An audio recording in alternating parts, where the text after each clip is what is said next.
ভাঙ্গা উপজেলায় এক প্রেমিকাকে প্রেমিকের সামনে ধর্ষণের চেষ্টাকালে এক বখাটে যুবককে আটক করেছে ভাঙ্গা থানা পুলিশ। পরদিন শনিবার সকালে ওই যুবকের তথ্যের ভিত্তিতে আরও দুইজনকে গ্রেপ্তার করেছে পুলিশ। শুক্রবার রাতে ফরিদপুরের ভাঙ্গা উপজেলার বামনকান্দা রেল জংশন এলাকায় এই ঘটনা ঘটে। আটককৃত বখাটে যুবক উপজেলার চান্দা ইউনিয়নের চেয়ারম্যান আব্দুল খালেক মোল্লার ছেলে সাইফুর রহমান সুজন। অন্য দুজন হচ্ছে পার্শ্ববর্তী গোয়ালদি গ্রামের মুন্নু মুন্সির ছেলে তাহসিন মুন্সি ও একই গ্রামের তালেব মিয়ার ছেলে মুন্না মিয়া। পুলিশ সূত্রে জানা যায়, শিবচরের গুপ্তেরচর এলাকা থেকে প্রেমিক ইউনুস সর্দারের সাথে তার প্রেমিকা ঘুরতে আসে ভাঙ্গা গোল চত্বরে। ওরা সন্ধ্যার পরে ভ্যানযোগে বাড়ি ফিরছিল। ঘটনাস্থলে পৌঁছালে তখন সুজন সহ 4 বখাটে যুবক ওই প্রেমিক প্রেমিকার ভ্যান গতিরোধ করে নামতে বাধ্য করে। এক পর্যায়ে বখাটেরা ওদের রাস্তার নিচে জঙ্গলের ভিতরে নিয়ে প্রেমিক ইনুসকে চর থাপ্পড় দিয়ে ভয়ভীতি দেখিয়ে প্রেমিকাকে ধর্ষণের চেষ্টা চালায়।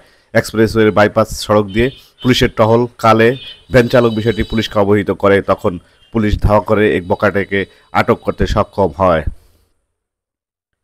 আরও 3 বখাটে পালিয়ে যায় ঘটনাস্থল থেকে। ওই প্রেমিক প্রেমিকাকে ও ভ্যান চালককে উদ্ধার করে পুলিশ। এ বিষয়টি নিশ্চিত করেন ভাঙ্গা থানার উপপরিদর্শক কবির হোসেন।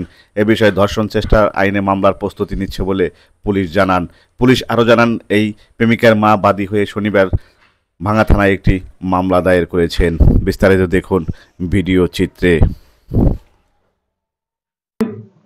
এবং এটা একটা ধর্ষণের চেষ্টা ঘটনা এবং ঘটনাস্থল থেকে চান্দা ইউনিয়নের চেয়ারম্যান, বর্তমান রানিং চেয়ারম্যান আব্দুল খালেক মোল্লার ছেলে সাইফুর রহমান সুজনকে আমরা ঘটনাস্থল থেকে হাতে নাতে গ্রেপ্তার করি। আমরা অভিযোগ পেয়েছি মেয়ের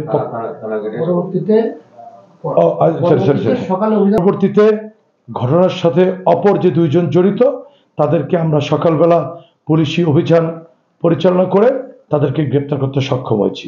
আমরা অভিযোগ পেয়েছি বাদীর পক্ষ থেকে এবং আমাদের আইনগত ব্যবস্থা প্রক্রিয়াধীন এই ব্যাপারে মামলা রুজু হয়েছে।